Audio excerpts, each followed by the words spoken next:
Minhas irmãs, meus irmãos, em primeiro lugar, posso chamá-la de irmã, né? Irmã em Cristo. Louvado seja o nome do Senhor. Servimos o mesmo Senhor. A irmã Andréa Coliatti é psicóloga clínica, palestrante, atende em clínica particular crianças, adultos e casais desde 2001. Tem uma boa e larga experiência. Mestre em psicologia clínica pela PUC de São Paulo e atua como psicóloga clínica na perspectiva cognitiva comportamental. Eu vou pedir que nós fiquemos em pé. Eu vou pedir para nós orarmos pela nossa irmã. Certamente, grande bagagem, grande experiência, apesar de novinha, né? E para o Senhor falar conosco através da vida da irmã. Como eu disse, eu creio, Deus tem muito mais preciosidades para nos dar. Vamos orar então?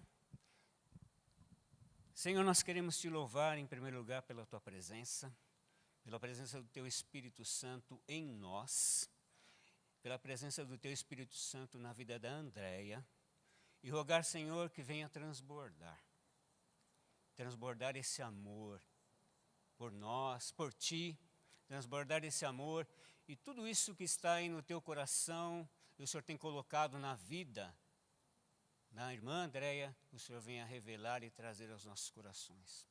Usa a tua serva, Senhor, ministra conforme a tua vontade, o teu querer, esse amor que é tão grande. Rogamos, Senhor, em nome de Jesus, dá-nos corações abertos, sedentos, porque o Senhor tem para nos dar essa noite. Em nome de Jesus. Amém.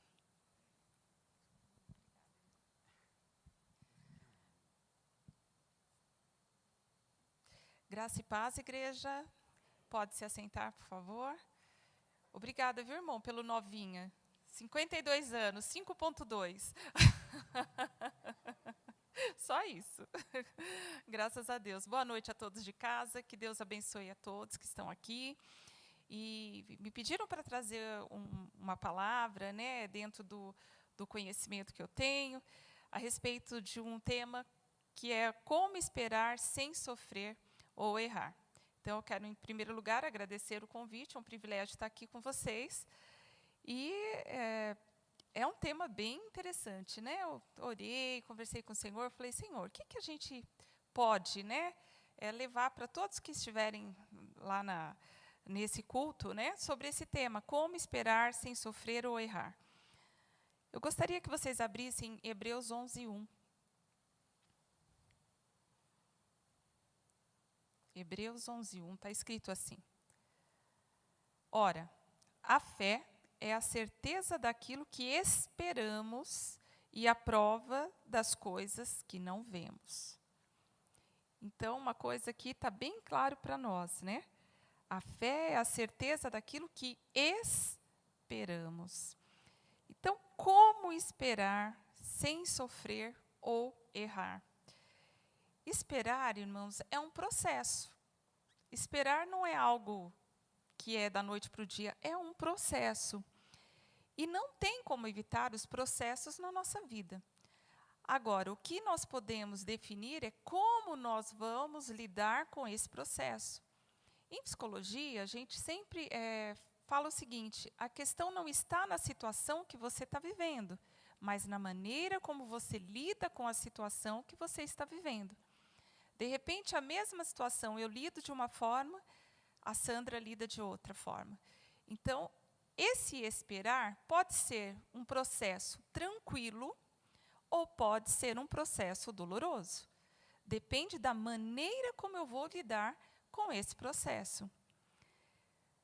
O que eu preparei aqui para vocês é alguns conceitos para nós refletirmos juntos. Então, assim, para esperar sem sofrer ou errar, nós precisamos utilizar alguns critérios. E eu separei alguns aqui para vocês. Primeiro critério, corrigir nossas crenças, desenvolver a inteligência emocional, aprender a viver na solitude e exercer a nossa fé em Deus. E eu vou falar sobre cada um desses critérios. Corrigir nossas crenças. Nós devemos tomar muito cuidado com o que nós acreditamos, porque o que nós acreditamos nos domina e nos controla. Então, o que nós acreditamos vai definir o modo como nós pensamos, a forma como nós sentimos e a maneira como agimos. Então, as crenças definem o que eu penso, o que eu sinto e o que eu faço. Então, é muito importante eu parar para analisar o que eu penso sobre esse assunto. De esperar. Eu creio que aqui é esperar alguém, eu acho que está todo mundo aqui querendo encontrar alguém, não é? Então, o que eu acredito sobre isso? O que eu acredito sobre mim? O que eu acredito sobre os outros? E, às vezes, nós temos uma coisa chamada crenças limitantes. Essas crenças limitantes, elas são responsáveis por um diálogo interno, onde eu vou desenvolver a baixa autoestima, a insegurança e a ansiedade. Então, esse esperar pode ser recheado de muita insegurança e de muita ansiedade. Então, nós precisamos aprender a corrigir isso. Por quê? Baixa autoestima, insegurança e ansiedade são processos de autossabotagem. E nós precisamos alinhar os nossos objetivos com aquilo que nós acreditamos, pensamos, sentimos e fazemos. Eu tenho o objetivo de encontrar uma pessoa que se enquadre lá dentro dos meus critérios. Então, eu quero um homem, por exemplo, de Deus. Mas eu vou para um lugar que vou conhecer pessoas que não são pessoas convertidas, não são pessoas da igreja. Então, eu estou sendo incoerente. Eu quero uma coisa, mas eu estou indo por outro caminho. Então, eu vou chegar aonde eu quero? Se eu tenho um objetivo e eu busco esse objetivo em lugares onde eu não vou encontrar essa pessoa. Alguém vai encontrar um homem de Deus numa balada? Não, acho que não, né, gente? Pode ser que algum esteja lá meio perdido, sei lá, mas eu acho pouco provável. Então, nós devemos desenvolver crenças de autoestima equilibrada. O que é autoestima? É quando eu me valorizo, é quando eu me respeito, é quando eu me aceito. E tem uma coisa, às vezes eu quero que os outros me valorizem, mas no meu diálogo interno eu vivo me criticando. Às vezes eu quero que o outro me respeite, mas eu não me respeito. Eu quero que o outro me aceite, mas eu não me aceito. Ao contrário disso, muitas vezes nós nos comparamos com as outras pessoas, e isso gera em nós o complexo de inferioridade. Muitas vezes a gente se desvaloriza, a gente se critica demais. Muitas vezes a gente espera que o outro faça por nós aquilo que nós não fazemos. E tem uma frase que eu gosto bastante: a gente se vende pelo valor que a gente se dá. Então, se eu quero ser valorizada por alguém, primeiro eu tenho que me valorizar. Ninguém vai fazer isso por mim. E, às vezes, eu quero me relacionar bem com alguém, só que o meu relacionamento comigo mesmo é péssimo. Às vezes, a gente percebe o quê no consultório? Pessoas que dizem coisas horríveis para si mesmas no seu diálogo interno. Às vezes, uma amiga vem pedir um conselho, aí a gente tem aquele repertório gigantesco, né, de palavras afirmativas, de bons conselhos. Mas quando a gente está, às vezes, numa situação ruim, a gente se joga no fundo do poço, dizendo coisas ruins para a gente mesmo. Então, nós não podemos ser esta pessoa, porque se eu for essa pessoa, esse processo de espera vai ser muito doloroso, vai ser muito ruim. E aí vem o quê, gente? Vem a depressão. A depressão, às vezes, está num desapontamento, numa expectativa frustrada. Às vezes vem a ansiedade, transtornos de ansiedade, que é quando eu junto uma preocupação constante e um medo intenso, eu desenvolvo transtornos de ansiedade. Por conta do quê? eu não convivo bem comigo mesmo. Então, nós precisamos corrigir nossas crenças limitantes. Essas crenças limitantes vão sempre nos prejudicar. E elas estão ali, né, na nossa mente, no nosso diálogo interno. E não tem jeito, se o diálogo interno é ruim, os sentimentos e os comportamentos também não ficam atrás. Então, eu coloquei aqui, né? Não se compare, porque isso gera complexo de inferioridade. Não se rejeite, porque isso gera autoabandono. Tem pessoas que se abandonam. Não se deprecie, porque isso gera autodesvalorização. Então, nós temos que trabalhar a nosso favor e não contra nós. Tá? A autossabotagem é esse processo, né, de trabalhar contra a gente mesmo. Uma outra coisa importante nesses processos, né, de esperar sem sofrer, é desenvolver a inteligência emocional. O que é a inteligência emocional? É a capacidade que a gente tem de gerenciar as nossas emoções. Mas isso é desenvolvido ao longo da vida. Não é como o olho verde que você nasce ou o olho azul. Nasceu, tem. Não nasceu, não tem, só se colocar uma lente de contato. Não. A gente pode desenvolver a inteligência emocional. Graças a Deus por isso. Então, nós podemos gerenciar nossas emoções de forma saudável.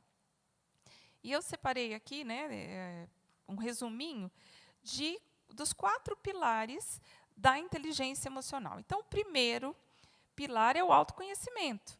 Então, a gente tem que conhecer sobre a gente. Às vezes, a gente passa a vida inteira querendo conhecer os outros, entender os outros, saber sobre os outros.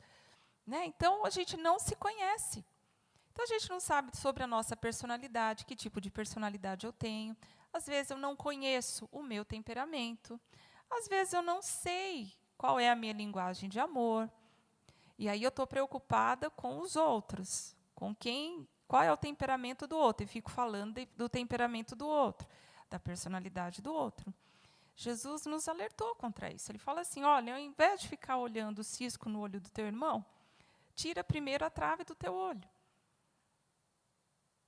Então, a gente tem que ter autoconhecimento. A gente tem que saber quem eu sou, o que eu quero, o que eu acredito, aonde eu quero chegar. E o que eu estou pensando, sentindo e agindo está me levando, me conduzindo para esse lugar que eu quero chegar? Eu já peguei pacientes, eu quero constituir uma família. Mulheres que às vezes se envolvem com um homem casado. Ela vai constituir uma família, gente? Ela vai ser a outra. Então, eu quero uma coisa, mas faço outra. Eu quero ser feliz. Você não vai ser feliz se para isso você destruir uma família. Você contribuir para um processo desse. Então, a gente tem que ir diante de Deus, a gente tem que colocar isso tudo de forma transparente e clara. Se arrepender daquilo que a gente vê que não é condizente com os propósitos de Deus. E a gente tem que corrigir as coisas. O autoconhecimento nos leva a refletir sobre aquilo que precisa ser transformado. E nós não estamos sozinhos nesse processo de transformação, porque Jesus, ele prometeu que estaria conosco.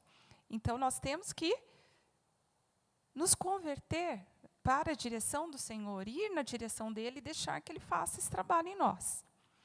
O segundo pilar é o gerenciamento das emoções, que é o que, gente? Desenvolver assertividade e resiliência. Assertividade é você conseguir ser uma pessoa verdadeira, transparente, de forma correta, sem magoar as pessoas, sabendo se posicionar diante das situações. E resiliência é quando você desenvolve a capacidade de, quando você estiver sobre uma luta, uma dificuldade ou sob pressão, você não se autodestrói. Você consegue ressignificar, você consegue dar a volta por cima. O terceiro pilar é a empatia. É você se colocar no lugar do outro sem julgamento. Então, eu olho para o outro, eu me coloco nesse lugar, eu tenho flexibilidade para fazer isso, mas sem julgamento. E o quarto pilar, sociabilidade. A gente precisa aprender a viver em sociedade. Então, quando a gente desenvolve a inteligência emocional, a gente observa algumas coisas. Primeira coisa, eu estou conhecendo alguém. Então, eu vou desenvolver a inteligência emocional para identificar algumas questões sobre essa pessoa. Primeiro, como a pessoa lida com o passado dela. Muitas vezes, quando você conhece alguém, essa pessoa já foi casada, divorciada, ou ela é viúva, ou é solteira, né? Então, como essa pessoa lida com o passado dela? Vamos imaginar uma pessoa que você está conhecendo que já foi casado, se divorciou, ou é viúvo, e tem filhos. Se eu vou me envolver com alguém que tem filhos, eu tenho que aceitar os filhos dessa pessoa. Muitas pessoas, quando elas se relacionam com alguém que tem filho, ela quer que a pessoa negue os filhos, ela quer que a pessoa deixe os filhos de lado. Isso está errado. A pessoa, ela tem uma história antes, né, desse relacionamento. Então, a gente tem que respeitar. Não existe ex-filho. A gente pega muito no consultório casamentos, segundos casamentos, né, onde é um transtorno. Não aceita o filho do cônjuge. Conspira contra, quer separar. E eu digo sempre para os meus pacientes, eu falo assim, olha, se essa pessoa, ela rejeitar os filhos e abandonar os filhos, você não tenha dúvida que daqui a um tempo, quem vai ser abandonado é você. Porque um pai bom, uma mãe boa não rejeita filhos. Então, eu acho que é um critério importante. Como essa pessoa lida com o passado dela. Então, algumas pessoas se casam novamente, mas mantém contato com os filhos, dá toda a assistência, cuida, zela, e é assim que tem que ser. Amém? Como a pessoa trata pai e mãe? Se os pais forem vivos, como que essa pessoa trata pai e mãe? Minha avó dizia assim, quando você for casar, olha se o rapaz trata bem a mãe dele. Gente, isso é uma verdade tão grande, porque o pai e a mãe são escolas de relacionamento afetivo na nossa vida.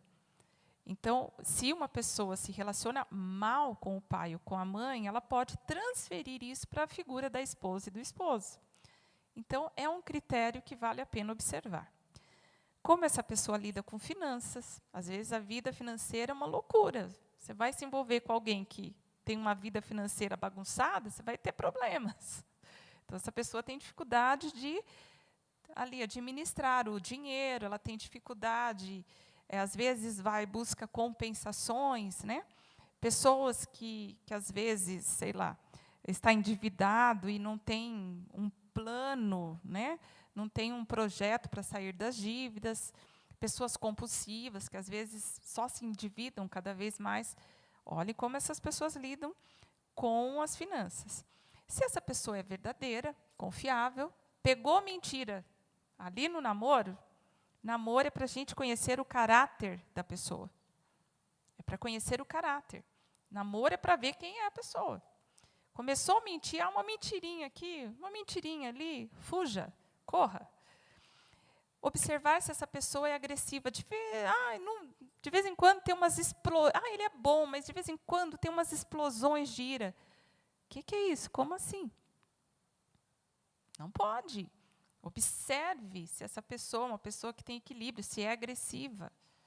Cláudia Duarte, outro dia eu estava vendo uma tirinha, alguém perguntando para ele se teria problema ela se casar com um rapaz que bate na mãe.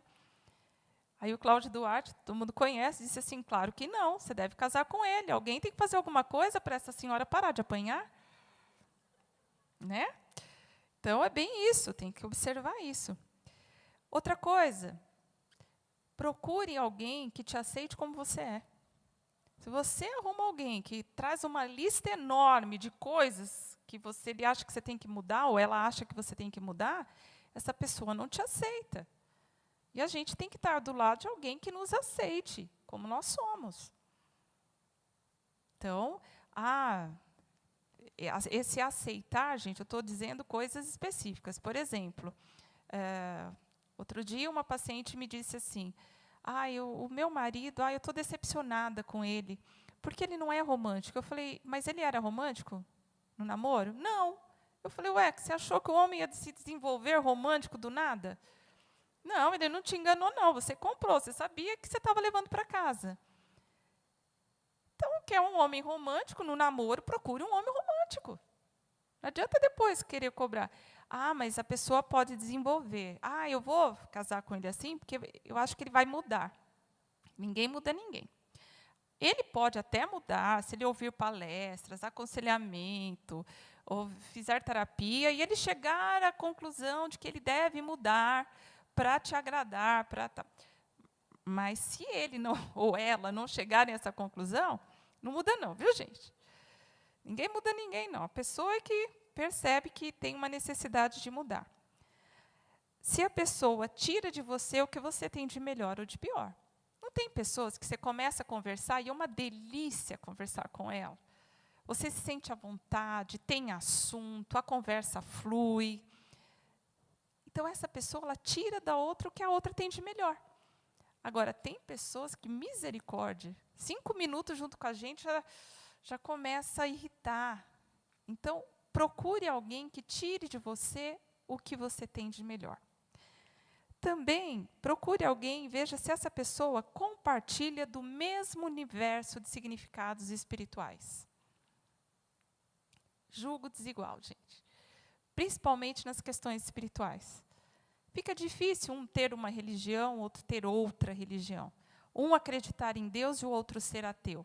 Fica muito complicado. Você está num momento de adversidade, lutas, que todo mundo passa. Eu vou clamar ao Senhor. Da onde me virá o socorro? Ah, o meu socorro vem do Senhor. Agora, a pessoa, de repente, é ateu. Ah, não adianta orar nada, isso, aquilo. Então, não dá certo. Julgo desigual. Andarão dois juntos se não estiverem em acordo? Não. Outra coisa, outro critério importante. Aprender a viver na solitude e não na solidão. O estar sozinho, gente, pode gerar solidão ou pode gerar solitude. E aí a gente tem que decidir como é que a gente está lidando com essa questão de estar sozinho. Porque a escolha é de cada um. Se você... a solidão é o sentimento de se sentir sozinho. E aí vem aquela questão do desamparo. Isso é solidão. A solitude é quando você está só, mas você está muito bem acompanhado por você mesmo. Você está bem. Você consegue desfrutar da vida mesmo estando sozinho. Você não é refém de alguém para você se sentir bem. Você não depende de alguém para você se sentir bem. Você não está num cárcere emocional, dependendo do outro para você se sentir bem. Na solitude, a pessoa não tem medo do silêncio, não tem medo de estar sozinho, porque ela gosta de estar com ela mesma. A pessoa não tem problema nenhum de estar sozinha. Aí, quando a pessoa ela está sozinha, ela pode assumir, né? Eu gosto de ficar comigo e eu vou usar esse tempo que eu estou só da melhor maneira possível. Então, eu vou fazer coisas que eu gosto, eu vou me desenvolver nesse período, ou eu vou ficar me vitimizando. Na solitude, a gente otimiza esse processo de estar só. E na solidão, se eu escolher a solidão, me sentir desamparada, sem ninguém que eu possa contar, nesse processo eu me vitimizo. Vocês lembram daquela hiena, que era o Hard? Vocês lembram, gente, do leão, que era o Lipe? Alguém é da minha época? E a hiena dizia assim, ó céus, ó vida, ó azar, ninguém me ama, ninguém me quer, só vivia reclamando. Então, a gente tem que descobrir, tem que decidir se a gente vai ser a hiena ou o leão. Que a hiena só reclamava e o leão era otimista. Então, a gente vai se vitimizar ou a gente vai otimizar esse tempo. E vamos combinar, né, que ninguém está sozinho. A presença do Senhor é na nossa vida. Quem está sozinho, desamparado? Quem não tem Deus. Porque quem tem nunca vai estar sozinho. O Senhor Jesus prometeu que não estaríamos sós, que Ele estaria conosco. Então, a gente não está sozinho. Vamos entender isso para esperar com saúde mental. Se você não suporta ficar sozinho com você mesmo, você precisa de tratamento. Tratamento psicológico e espiritual. Precisa.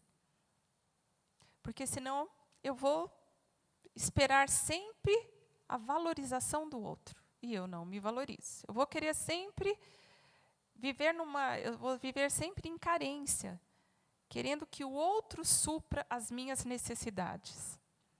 Quando você consegue viver bem com você mesmo, você se relaciona bem, você tem um diálogo interno saudável, você diz coisas boas para você mesmo, e aí quando você encontra alguém, aquela pessoa ela vem enriquecer a sua vida, ela vem agregar a sua vida.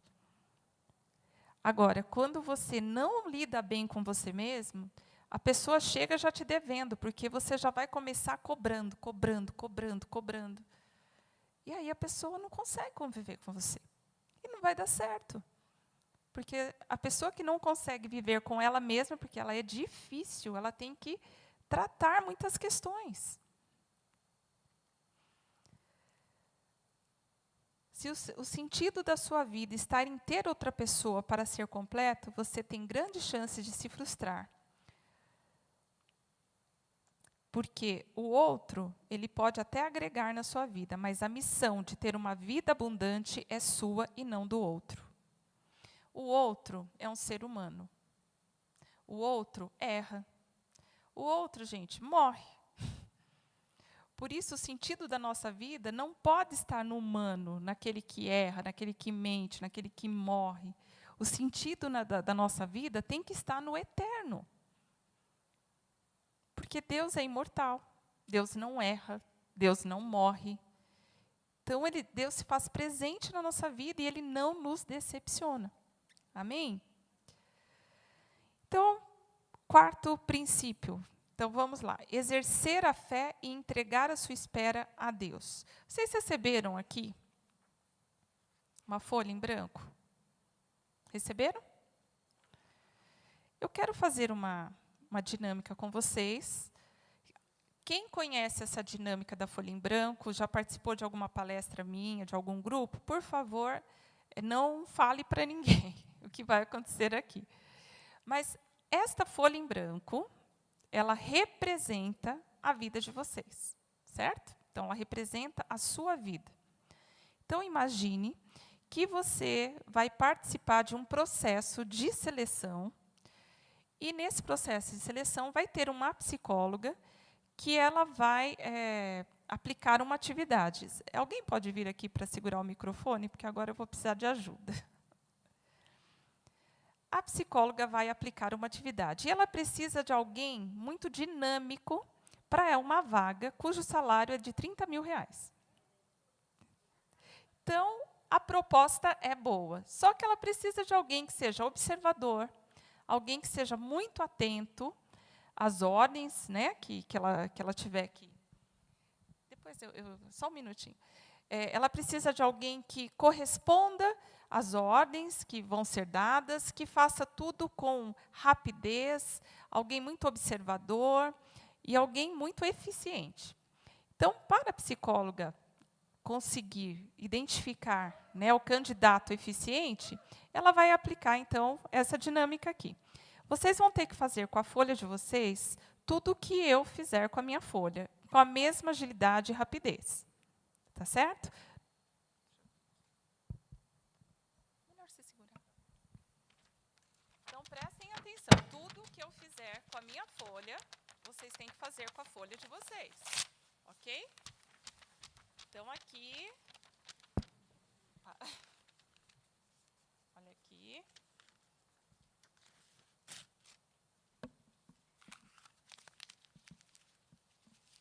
Vamos lá, gente.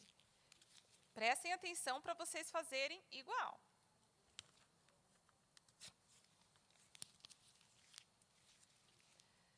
Como nós precisamos saber se vocês são ligeiros, se vocês conseguem observar, pensar, refletir, então eu vou fazendo algumas perguntas, tá? Todo mundo aqui é cristão, certo? Eu também sou cristã, então, como psicóloga cristã, vou fazer algumas perguntas. Quando Jesus iniciou o ministério dele, ele tinha quantos anos? Tá. E ele foi para um lugar. Vocês sabem para onde ele foi? Ele ficou 40 dias lá. Para o deserto, exatamente. Lá no deserto, ele recebeu uma visita. Vocês sabem quem foi visitá-lo? O inimigo, o diabo. E lá, o diabo deu três sugestões para Jesus. Primeira sugestão, qual foi? Alguém sabe me dizer? Se você está com fome, transforme essas pedras em pães, né, para você saciar a sua fome. E aí, o que Jesus respondeu para ele? Nem só de pão viverá o homem, mas de toda a palavra que sai da boca de Deus. Aí ele fez uma outra sugestão. Ele falou assim, olha, se és mesmo filho de Deus, por que você não se prostra e me adora? Porque olha só, e mostrou para ele tudo o que ele iria oferecer para Jesus. Aí ele disse para Jesus o quê? Somente amarás e adorarás o Senhor, teu Deus. Aí ele também falou assim, se és mesmo filho de Deus, por que você não se joga aqui do alto do pináculo? Obrigada, irmão. Porque está escrito, aos seus anjos dará ordem ao seu respeito, certo? Jesus obedeceu a ordem dele? Não. Por que Jesus não obedeceu? E outra curiosidade, Jesus não ficava dialogando com Satanás, ele respondia somente com a palavra, porque a palavra é a espada que derrota o inimigo. E aí, eu quero ver a folha. Cadê a folha de vocês? Mas eu disse que essa folha representava o quê? A vida de vocês. E o que vocês fizeram com a vida de vocês? O que nós queremos mostrar com isso? Que o diabo ele quer destruir a nossa vida. Mas ele não vai se apresentar a vocês de chifre e rabo. Ele não vai. Ele vai vir com propostas interessantes. Ele vai mostrar alguma vantagem. Ele vai oferecer algo que parece interessante. Mas ele está o quê? Ele está trabalhando para você destruir a sua vida. Nessa dinâmica aqui, gente, eu fiz o papel do diabo. Eu fui falando um monte de coisinhas aí, chamando a atenção de vocês. E quando vocês menos perceberam, vocês tinham destruído a folha em branco que representava a vida. E é assim que o diabo trabalha na nossa vida. E da mesma forma, ele vai mandando pessoas também. Você sabia que ele manda os enviados? Ele envia. E se vocês não estiverem muito atentos, vocês acabam indo nessa viagem aí, vocês acabam fazendo o que o diabo quer. Então, essa dinâmica é para mostrar que nós sofremos, às vezes, influências malignas e nós nem nos damos conta. Essa influência vem de diversas formas. Essa influência pode vir de alguém do trabalho, essa influência pode vir da mídia, essa influência pode vir das redes sociais, essa influência pode vir de alguma amizade, essa influência pode vir de várias formas, de várias maneiras. E nós devemos estar o quê? Atentas. Amém? O quarto critério para a gente não sofrer nesse processo de espera é exercer a fé e entregar a espera a Deus.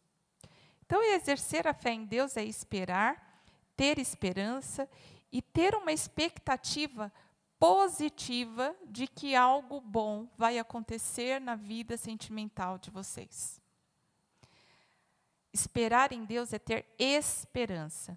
E a esperança, do ponto de vista bíblico, é quando eu tenho uma expectativa saudável, positiva, todos os dias, de que algo bom vai acontecer na minha vida.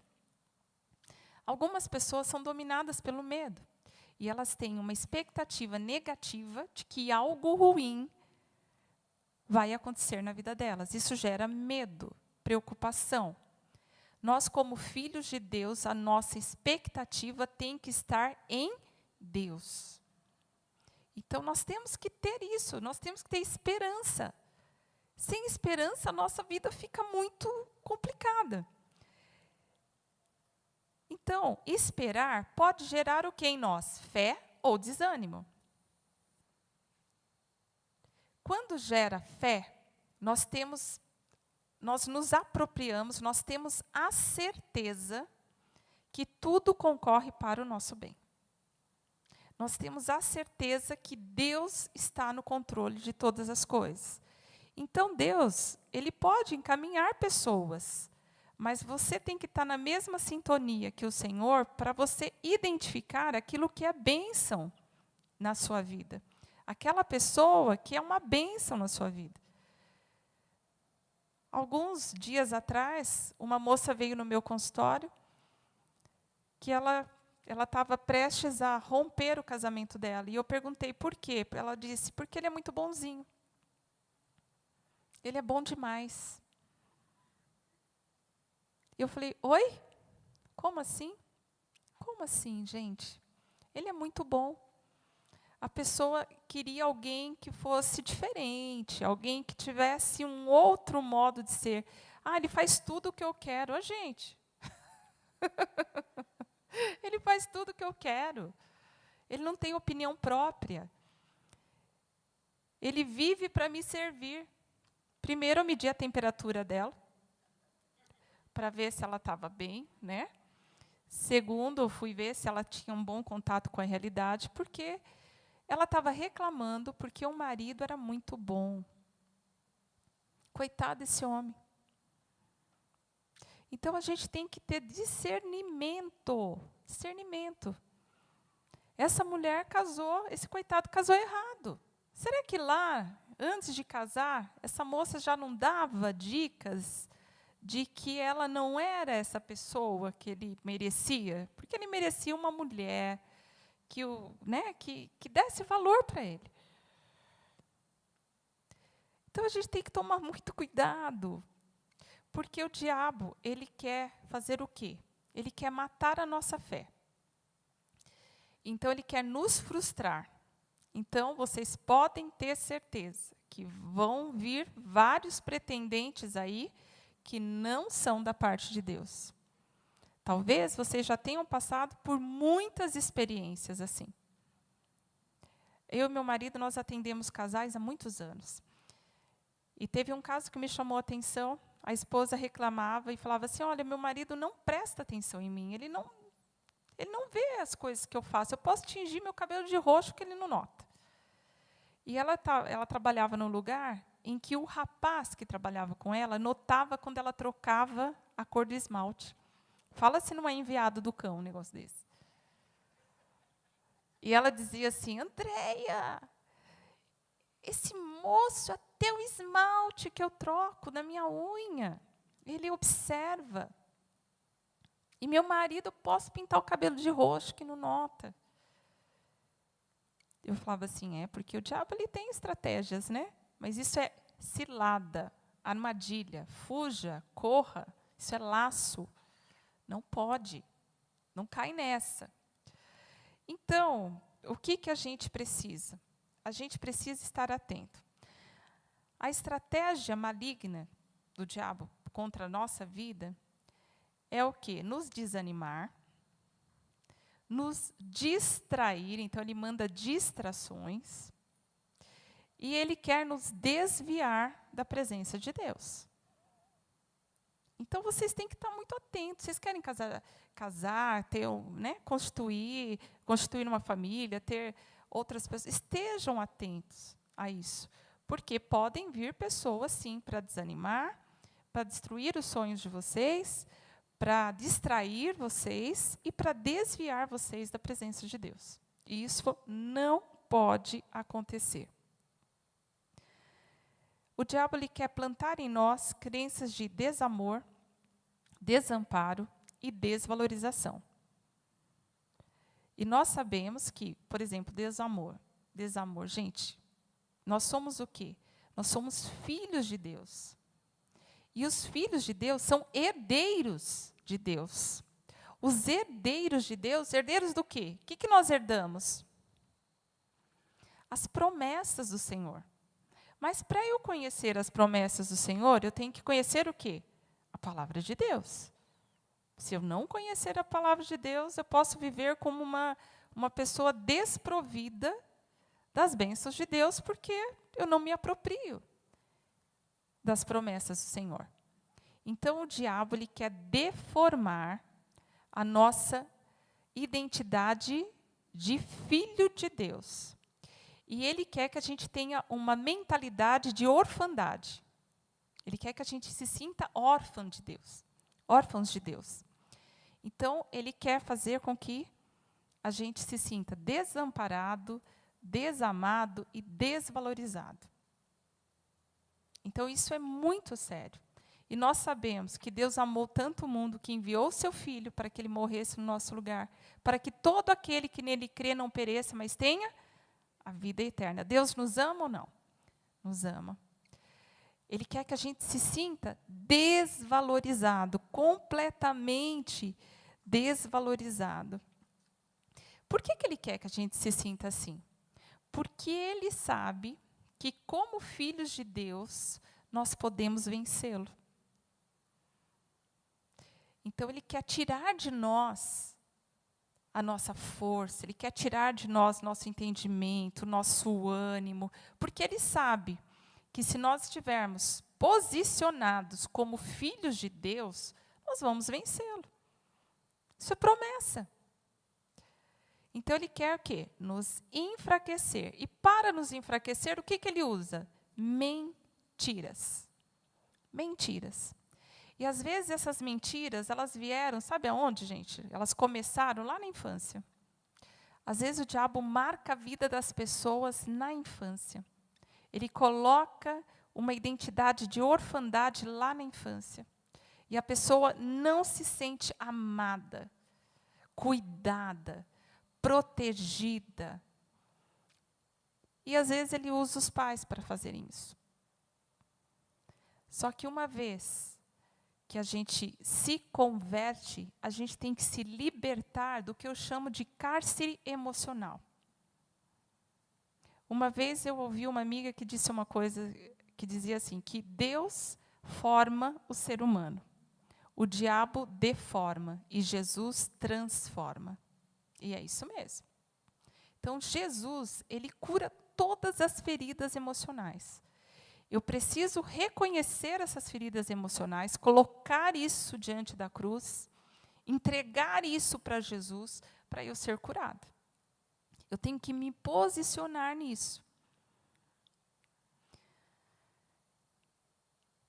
E o diabo ele quer tirar de nós essa propriedade que nós temos para vencer.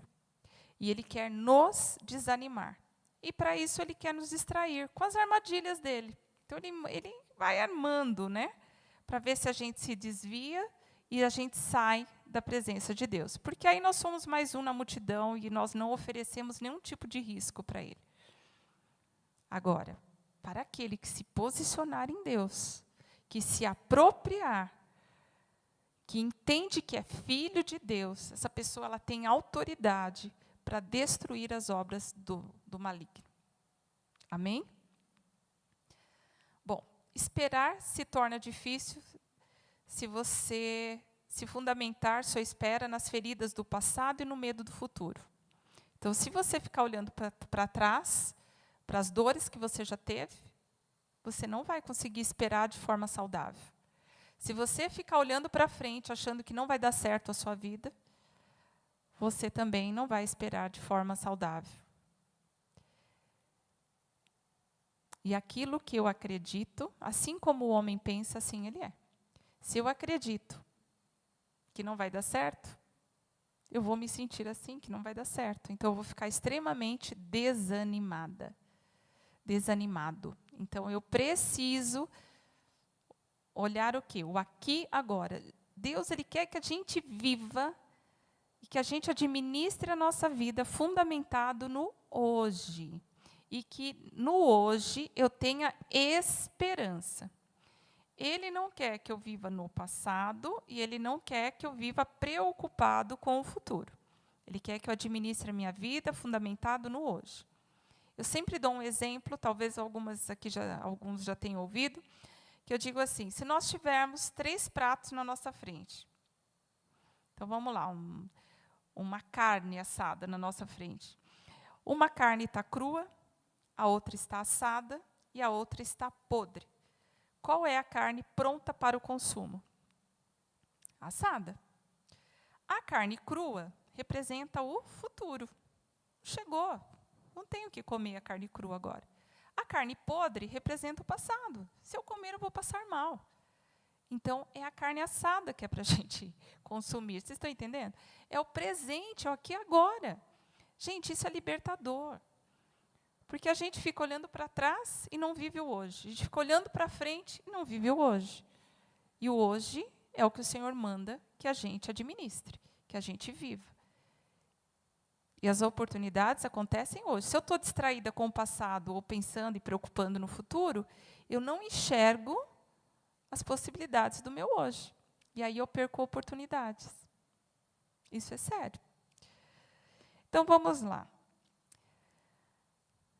Ressignifique seu modo de lidar com essa situação. Primeira coisa, você precisa se valorizar, conviva bem com você mesmo.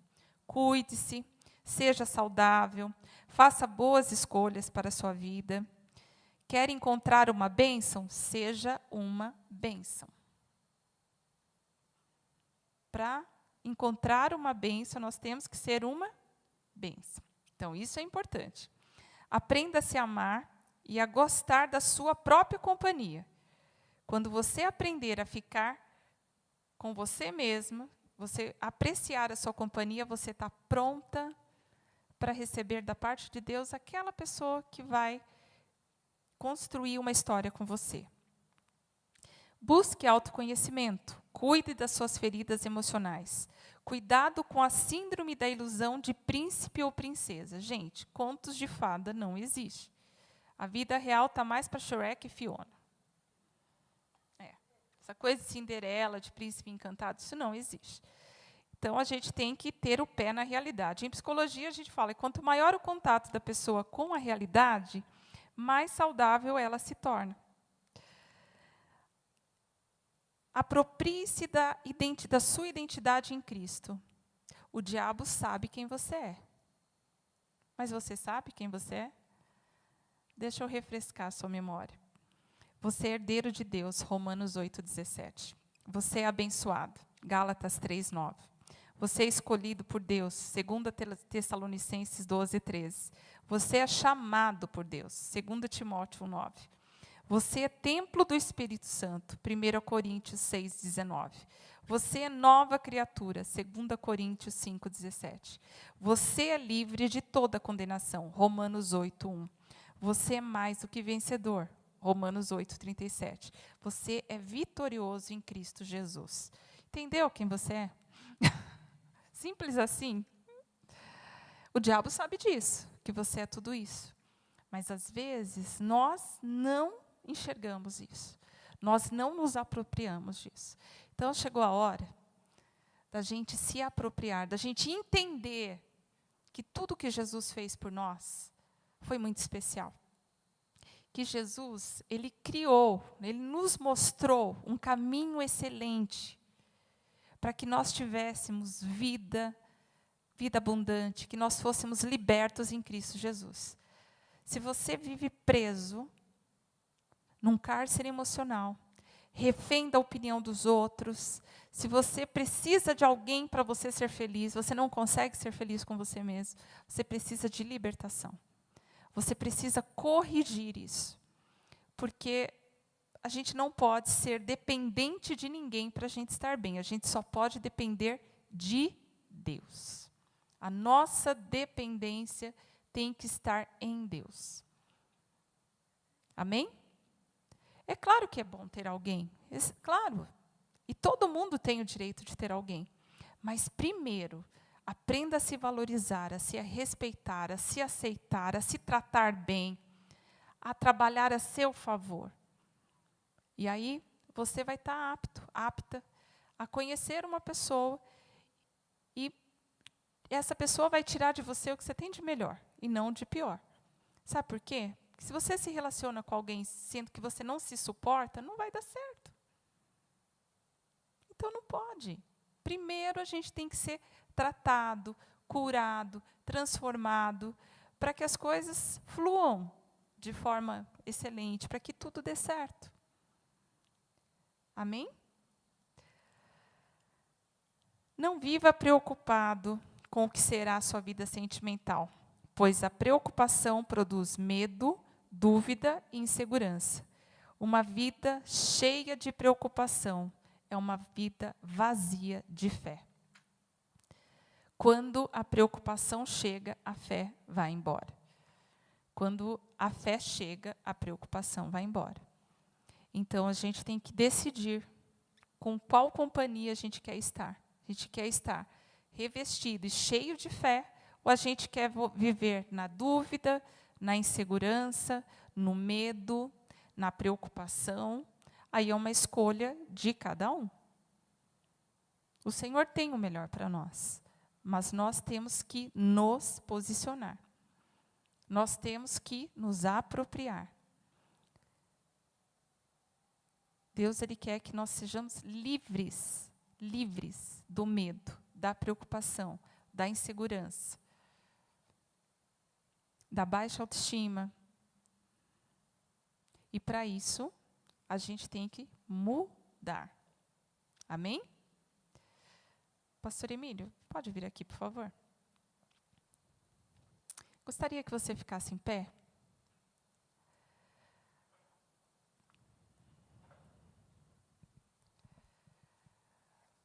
E que você percebesse o seguinte: na nossa vida, nós temos que ter gratidão.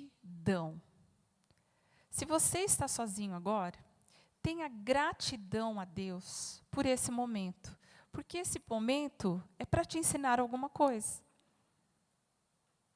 Quando a gente só reclama, a gente é como essa folha aqui, ó.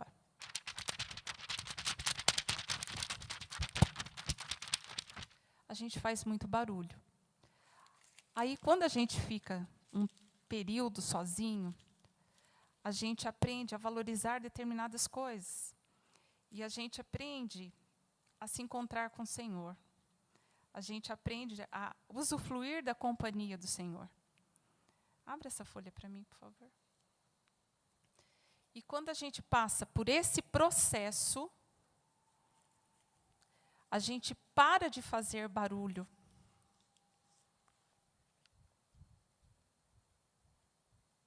Amém? E é isso que nós precisamos. Nós precisamos nos posicionar em Cristo Jesus, porque o Senhor tem o melhor para a nossa vida.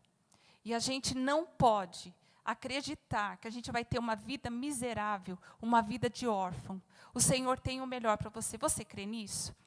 Então vem aqui na frente, porque nós vamos orar, nós vamos clamar ao Senhor, para que o Senhor dê você discernimento espiritual, para você não ter mentalidade de orfandade, para que você assuma o seu papel de filho, de filha de Deus, para que você tenha uma vida abundante. Eu gostaria que todos viessem aqui à frente para receber essa oração. Amém? Quer orar?